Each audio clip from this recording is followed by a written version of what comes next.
മറ്റൊരു പ്രധാന വാർത്തയിലേക്ക്. നെടുമങ്ങാട് അരുവിക്കരയിൽ ഭർത്താവ് ഭാര്യയെയും ഭാര്യാമാതാവിനെയും വെട്ടിപ്പരിക്കേൽപ്പിച്ചു ആത്മഹത്യയ്ക്ക് ശ്രമിച്ചു. മെഡിക്കൽ കോളേജ് ജീവനക്കാരൻ അലി അക്ബറാണ് ആക്രമണം നടത്തിയത്. ഭാര്യാമാതാവ് നാദിറ കൊല്ലപ്പെട്ടു. വിശദാംശങ്ങളുമായി അമൽനാഥ് ചേരുന്നു തിരുവനന്തപുരത്ത് നിന്ന്. അമൽനാഥ്, എന്താണ് ഇത്തരത്തിലുള്ള ഒരു ക്രൂരകൃത്യത്തിലേക്ക് നയിച്ചത് തുടങ്ങിയ വിവരങ്ങൾ ലഭ്യമായിട്ടുണ്ടോ? അൻസില, തിരുവനന്തപുരം നെടുമങ്ങാട് അരുവിക്കരയിൽ ഇന്ന് പുലർച്ചെ 4:30 ഈ സംഭവം നടക്കുന്നത്. അലി അക്ബർ എന്ന ഭർത്താവ് ഭാര്യയെയും ഒപ്പം തന്നെ ഭാര്യയുടെ മാതാവിനെയും വെട്ടിപ്പരിക്കേൽപ്പിക്കുകയായിരുന്നു. ഈ ഒരു സംഭവത്തെ തുടർന്ന് 67 വയസ്സുള്ള ഭാര്യ മാതാവ് നാദിറ കൊല്ലപ്പെടുകയായിരുന്നു. എന്നാൽ ഭാര്യ മുംതാസിന് ഗുരുതരമായ പരിക്കുണ്ട്. ഒപ്പം ഇതിനുശേഷം ഈ ഒരു പ്രവൃത്തിക്ക് ശേഷം തീ കൊളുത്തി ആത്മഹത്യക്കും ശ്രമിച്ചിരുന്നു. ഇതിനെ തുടർന്ന് അലി അക്ബറിന് ഗുരുതരമായ പരിക്കാണ് ഉള്ളത്. ഈ ഒരു സംഭവത്തിലുള്ള പ്രധാന കാരണമായി പോലീസിന്റെ പ്രാഥമിക നിഗമനം വലിയ സാമ്പത്തിക ബാധ്യതയുള്ള കുടുംബമായിരുന്നു. ഇതിനെ തുടർന്നുണ്ടായ കുടുംബ പ്രശ്നമാണ് ഈ ഒരു കൊലപാതകത്തിലേക്ക് നയിച്ചത് എന്നാണ് പോലീസ് പറയുന്നത്. അതേസമയം തന്നെ അലി അക്ബർ തിരുവനന്തപുരം മെഡിക്കൽ കോളേജിലെ ജീവനക്കാരനാണ്.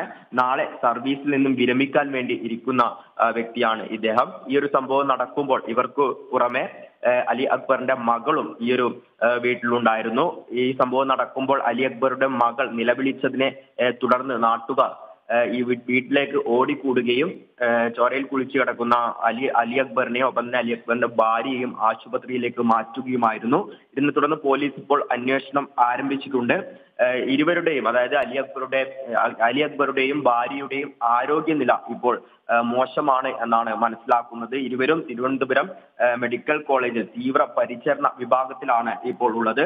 അതേസമയം തന്നെ പോലീസിന്റെ അടുത്ത നടപടി എന്ന് പറഞ്ഞാൽ ഈ ഒരു സംഭവത്തിന്റെ ദൃക്സാക്ഷിയായ മകളുടെ മൊഴിയെടുക്കുക എന്നുള്ളതാണ്. എന്നാൽ മൊഴിയെടുക്കാൻ പറ്റിയൊരു സാഹചര്യത്തിലല്ല ഇപ്പോൾ മകളുള്ളത്. അതായത് കൺമുന്നിൽ വെച്ച് ഇങ്ങനെയൊരു കൊലപാതകം കണ്ട ആ ഒരു ഷോക്കിലാണ് മകളുള്ളത്. അതുകൊണ്ട് തന്നെ കുറച്ചു സമയങ്ങൾക്ക് ശേഷമായിരിക്കും പോലീസ് പ്രാഥമിക നടപടി എന്ന രീതിയിൽ ഈ കുട്ടിയുടെയും മകളുടെയും മൊഴിയെടുക്കുന്ന ആ ഒരു പരിപാടിയിലേക്ക് കടക്കുക എന്നാണ് മനസ്സിലാക്കാൻ വേണ്ടി സാധിക്കുന്നത്. അൻസില, ശരി, വ്യക്തമാണ് അമൽ. നെടുമങ്ങാട് അരുവിക്കരയിൽ ഭർത്താവ് ഭാര്യയെയും ഭാര്യാമാതാവിനെയും വെട്ടിപ്പരിക്കേൽപ്പിച്ച് ആത്മഹത്യയ്ക്ക് ശ്രമിച്ചു. മെഡിക്കൽ കോളേജ് ജീവനക്കാരൻ അലി അക്ബറാണ് ആക്രമണം നടത്തിയത്.